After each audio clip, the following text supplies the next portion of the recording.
उसी के विरोध स्वरूप ये अनशन शुरू हुआ, आमरण अनशन शुरू हुआ सोनम वांगचुक की तरफ से। उसके बाद सोनम वांगचुक को उठाया गया और उसके बाद लगातार लोगों का गुस्सा बढ़ता गया और आज संसद मार्च की कॉल थी और आज जो भीड़ है वो आप देखिए, ये ऐतिहासिक है। इस तरह की भीड़ रोज रोज नजर नहीं आती है, ये अपने आप में बहुत ऐतिहासिक मौका है।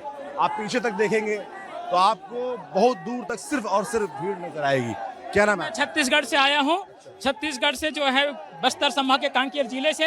ये जो तानाशाही है केवल केंद्र सरकार में नहीं है, जहाँ जहाँ बीजेपी की सरकार है वहाँ भी शिक्षा व्यवस्था को लेकर के पूरी तरीके से तानाशाही है।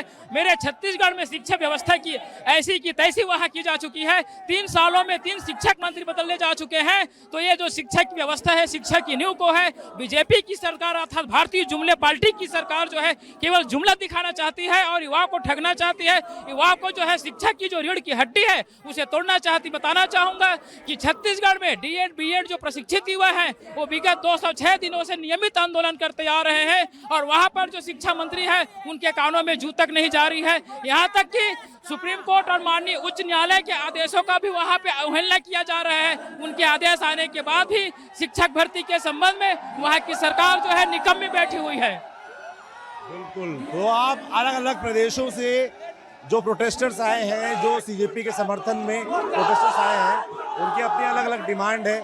सबका अंततः जो मूल मकसद वो यही है कि एजुकेशन में रिफॉर्म होने चाहिए, जो ज़रूरी रिफॉर्म है वो होने चाहिए।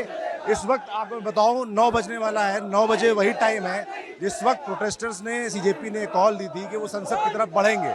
संसद की तरफ जो रास्ता जाता है वहाँ पर आपको सिर्फ नौजवान नजर आएंगे, भीड़ नजर आएगी, मगर बैरिकेडिंग लगा दी गई है। पुलिस ने चारों तरफ से एकदम घेर रखा है। ऐसे में संसद मार्च पॉसिबल हो पाएगी नहीं हो पाएगी कहना बड़ा मुश्किल है।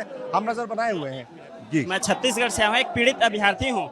हमने वहाँ 210 दिन हमारे डीएड अभ्यर्थियों का अनिश्चितकालीन 24 दिसंबर 2025 से अमरण अनशन पे बैठे, सिर्फ हाई कोर्ट और सुप्रीम कोर्ट के आदेश का पालन करवाने के लिए। लेकिन वहाँ भी बीजेपी सरकार है और बीजेपी सरकार इतना तानाशाही कि हाई कोर्ट सुप्रीम कोर्ट के आदेश का भी वो मान नहीं रहे, पूरा धज्जे उड़ा रहे हैं। हमारे एक साथी वहाँ पॉइजन लेकर सुसाइड करने का कोशिश किया। एक हमारा साथी अनशन में था लगातार, तो उसका अतड़ी चिपक गया था।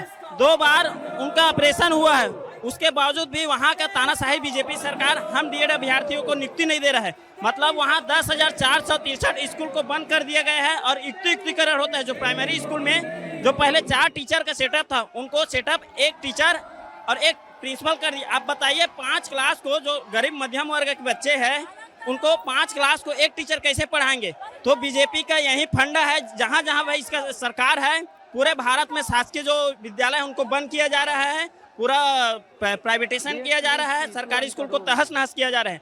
हम वहाँ 210 दिनों से प्रोटेस्ट में है, लेकिन वहाँ के बीजेपी सरकार के कानों तक नहीं जा रहे हैं। वहाँ 300 से अधिक हमारे भारतीय हॉस्पिटलाइज हो गए, तबियत खराब हो चुका है। किसी का अतड़ी तो किसी का हार्ट में दिक्कत। लगता है इस प्रोटेस्ट से कुछ होगा? बिल्कुल होगा, इस प्रोटेस्ट से जरूर होगा। धर्मेंद्र प्रधान को इस्तीफा देना पड़ेगा और उसके साथ साथ छत्तीसगढ़ के जो शिक्षा मंत्री है गजेंद्र यादव, उनको भी इस्तीफा देना पड़ेगा।